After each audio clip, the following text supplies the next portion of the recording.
Hi Dan, here we are again. My name is Mark, as we know, and we are looking back over this past week and wondering what questions are on everybody's mind. I'm sure you have already thought about it, and I look forward to your reply. So fire, let's hear what you have to say.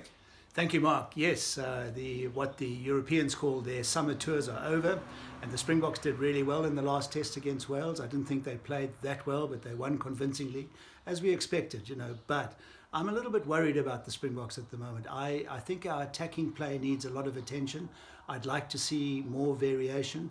I'd like to see what Doc Craven used to call adventure, a little bit of cleverness in our back play, because I think we become very stuck on the physicality of our forwards and we just charge and bash, and it works. But other nations are starting to work that out. We saw bits of that from the Welsh, that they're expecting it and they're making plans to stop it. The other thing I worry about the Springboks is they're also stuck in this the kicking pattern. They kick away a lot of possession. It was especially evident when Faf de Klerk came on, that he immediately goes over to the box kick. And I'm just waiting for the first scrum half who can disguise the box kick instead of running up to a loose maul, already extending his foot. So that would take people by surprise. I also worry about that tactic because referees now are more and more protecting the catcher, and the chaser could be in trouble. But that was a good one. So the Springboks, they've done it. They've won the series against Wales, but there's no rest for the man who wears the Springbok coach's hat.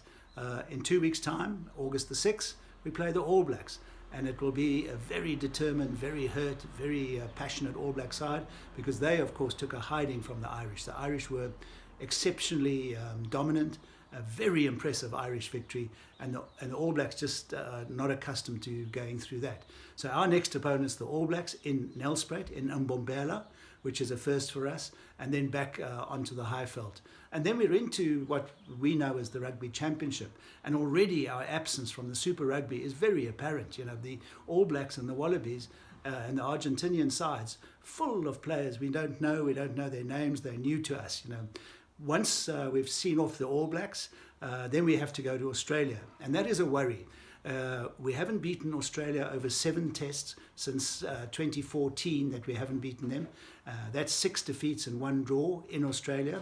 And we're going there again for some quite strange fixture list because we're playing in Adelaide. We've not done that before. Obviously Australia trying to spread rugby union around, and then to the Sydney Football Ground. It's a new stadium.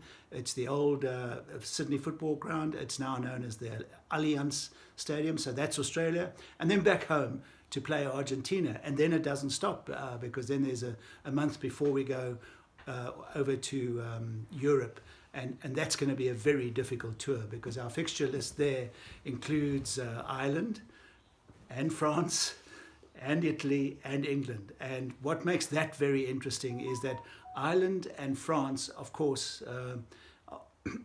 are in the top 4 of the world, and they are up against us in next year's Rugby World Cup. And that is very interesting. By some strange quirk, numbers 1 to 4 in the World Rugby rankings have ended up on the same side of the draw in Rugby World Cup. So a little worry for us once we get to the World Cup that I don't think too many people appreciate yet, is the only way that the Springboks will go beyond the quarterfinals in France's Rugby World Cup. Their second one, the 10th one, is they will have to beat either France, the hosts, or the All Blacks in quarterfinals. So that's how tough it is. We'll look at that some more in our next programs. And I know a big subject is the problem of the laws, because the game has become, in fact, quite lawless. So I'll address that next time. Thank you. Thanks, Dan. You're just such a gift to so many people. Goodbye.